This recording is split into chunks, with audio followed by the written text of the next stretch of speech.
Hello student, online classes में आपका स्वागत है। आज आपके सामने एक नया टॉपिक लेकर के आए हैं। वैदिक सभ्यता ही सीरीज़ के संदर्भ में वीडियो हमारा है। इसके पहले सामाजिक जा चुका है। इसके पहले क्रम से जो सीरीज़ चल रहा है उसी सीरीज़ में आज हमारा टॉपिक है वैदिक सभ्यता में आर्थिक स्थिति। तो कोई भी सभ्यता होती है उसका आर्थिक स्थिति जो है उसके विकास का आधार माना जाता है। कोई भी सभ्यता होता है जो आर्थिक गतिविधियां होती हैं, चाहे व्यापार, वाणिज्य, पशुपालन, कृषि, जो भी आर्थिक क्रियाएं होती हैं उन क्रियाओं के माध्यम से उस सभ्यता के विकास का आकलन किया जाता है कि वो सभ्यता कितनी विकसित अवस्था थी, उसकी आर्थिक क्रियाएँ किस रूप में क्रियान्वित होती थी, कैसे वे आर्थिक गतिविधियों को संचालित करते थे। तो आज इन्हीं बिंदुओं पर हम लोग अध्ययन करेंगे कि वैदिक काल में आर्थिक स्थिति कैसी थी, क्या आर्थिक गतिविधियाँ थी वैदिक काल की आर्यों की, और आर्यों के आर्थिक क्रियाओं के कारण हम उनके आर्थिक स्तर के व्यवस्था का स्तर जो है उसका आकलन करेंगे। तो चलिए विषय वस्तु को स्टार्ट करते हैं और देखते हैं उनकी आर्थिक स्थिति कैसी थी। तो आर्थिक स्थिति में उनके जो आर्थिक क्रियाएं थी क्या क्या थी, तो कृषि था, पशुपालन था, उद्योग एवं व्यवसाय था, व्यापार एवं वाणिज्य था। तो ये उनकी आर्थिक क्रियाएं थी। इन आर्थिक क्रियाओं के अंतर्गत क्रम से अध्ययन करेंगे। सबसे पहले हम लोग अध्ययन करेंगे कृषि के अंतर्गत। तो वैदिक काल के अंतर्गत ऋग्वैदिक काल की अपेक्षा उत्तर वैदिक काल में आर्यों की आर्थिक जीवन पे पर्याप्त प्रगति हुई। तो कहने का मतलब है जो वैदिक काल को दो भाग डिवाइड किया गया है, ऋग्वैदिक काल एवं उत्तर वैदिक काल। तो ऋग्वैदिक काल की अपेक्षा उत्तर वैदिक काल में आर्थिक क्रियाएं ज़्यादा तीव्र हो गई थी और आर्थिक क्रियाओं के तीव्र हो जाने के कारण इस काल में आर्थिक प्रगति ज़्यादा हुई थी। तो इसी क्रम में देखेंगे उत्तर वैदिक कालीन लोगों के आर्थिक जीवन को निम्न बिंदुओं के माध्यम से समझा जा सकता है। सबसे फर्स्ट स्टेप में है कृषि। कृषि किसी भी काल में, चाहे वर्तमान समय में हो चाहे आर्य के समय में हो, कृषि के माध्यम से लोगों का भौतिक जीवन मजबूत होता है, सुदृढ़ होता है, आर्थिक क्रियाएं तीव्र होती हैं। तो कृषि एक प्रकार से कह सकते हैं कि लोगों के आर्थिक विकास का आधार माना जाता है। तो आर्यों के समय में भी कृषि जो था मुख्य व्यवसाय था और आर्य संपूर्ण गंगा घाटी में, यानी गंगा के घाटी में कृषि कार्य करते थे। कृषि के लिए हल का प्रयोग करते थे और भूमि को उर्वर बनाने के लिए खाद का प्रयोग करते थे। प्रमुख कृषि फसलें थी, जौ था, चावल था, गेहूं था, उड़द, मूंग, तिल, मसूर आदि क्या थे, कृषि फसलें थीं।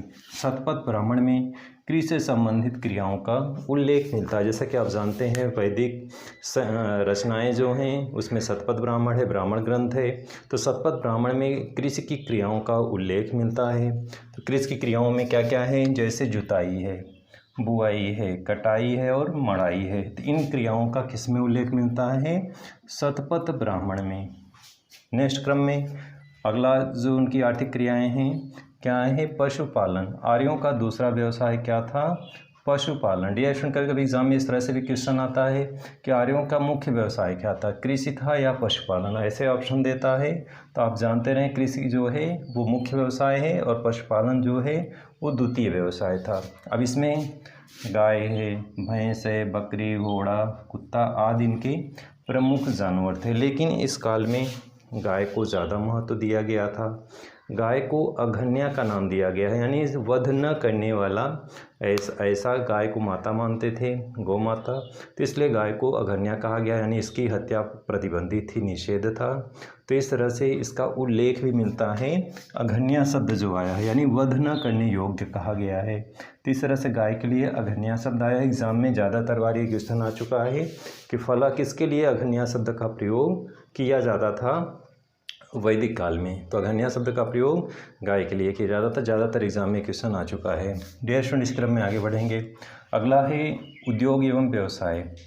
कहते हैं किसी काल में उद्योग और व्यवसाय उस सभ्यता के विकास का आधार माना जाता है। जो जिस सभ्यता में उद्योग और व्यापार विकसित अवस्था में होगा, ज़्यादा सुदृढ़ अवस्था में होगा, उतना ही लोगों की आर्थिक स्थिति मजबूत होगी, लोगों का भौतिक संसाधनों से युक्त जीवन होगा और लोग जो है सुदृढ़ अवस्था में होंगे। तो इस काल में भी उद्योग और व्यवसाय के संदर्भ में कुछ अध्ययन हम लोग करेंगे।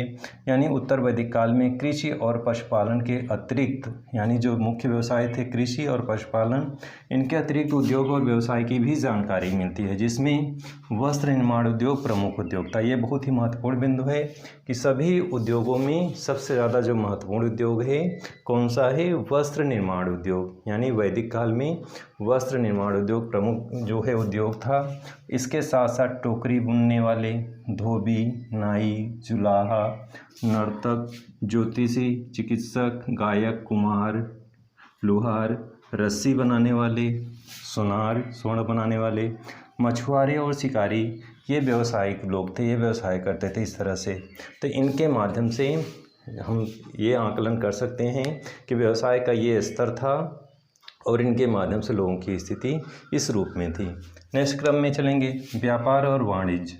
यहाँ पे व्यापार और वाणिज्य शब्द आया है, तो व्यापार और वाणिज्य के संदर्भ में अध्ययन करेंगे कि आर्यों का व्यापार और वाणिज्य किस रूप में था, आंतरिक और बाह्य भी था कि केवल आंतरिक था। तो इसके संदर्भ में देखेंगे कि वैदिक काल में स्वदेशी व विदेशी दोनों प्रकार के व्यापार का प्रचलन था, यानी स्वदेशी भी था और विदेशी भी था। जो दूसरे देशों से स्वदेशी मतलब होता है देश की सीमाओं के अंदर होने वाले व्यापार को स्वदेशी व्यापार कहते हैं, और देश के बाहर यानी एक देश से दूसरे देश में होने वाले व्यापार को विदेशी व्यापार कहते हैं। तो यहाँ पे स्वदेशी और विदेशी दोनों व्यापार थे, प्रचलित थे।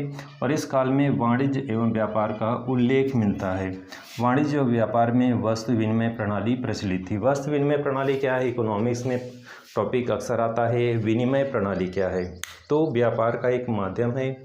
इस टाइम जैसे वर्तमान समय में मुद्रा विनिमय है, यानी मुद्रा के माध्यम से हम वस्तुओं का आदान प्रदान करते हैं। लेकिन उस टाइम में, एंशिएंट टाइम में, प्राचीन टाइम में मुद्रा का प्रचलन बहुत नाम मात्र का था या बिल्कुल नहीं था। तो ऐसे स्थिति में जो व्यापार का जो माध्यम था वो वस्तु विनिमय था, यानी वस्तुओं को लेकर के ही वस्तुएं लोगों को प्रदान की जाती थी। अपनी आवश्यकताओं की वस्तुएं अगर प्राप्त करना होता था तो हमें अपनी वस्तुओं को कम आवश्यक वाली वस्तुओं को दे करके अधिक आवश्यक वाली, अधिक महत्वपूर्ण वाली वस्तुओं को हम बदलते थे। इसी को क्या बोला जाता था, वस्तु विनिमय।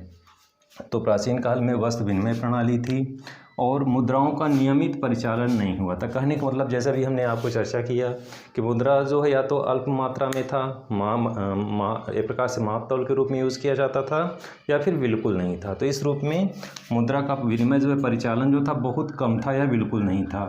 यद्यपि जो है निष्क, शतमान और पाद, कभी कभी एग्जाम में आता है कि इन मुद्राओं का उल्लेख मिलता है या नहीं, तो आप जानते रहें कि यद्यप निष्क, शतमान और पाद आदि का उल्लेख तो मिलता है, लेकिन इनका प्रयोग मुद्रा के रूप में नहीं होता था। ये चीज़ जानने रहें कि इनका यूज जो निष्क, शतमान और पाद आदि का उल्लेख था मतलब, लेकिन इनका प्रयोग मुद्रा के रूप में नहीं बल्कि माप की इकाई के रूप में होता था। तो इस तरह से ये अस्तित्व में तो थे लेकिन मुद्रा के रूप में नहीं थे।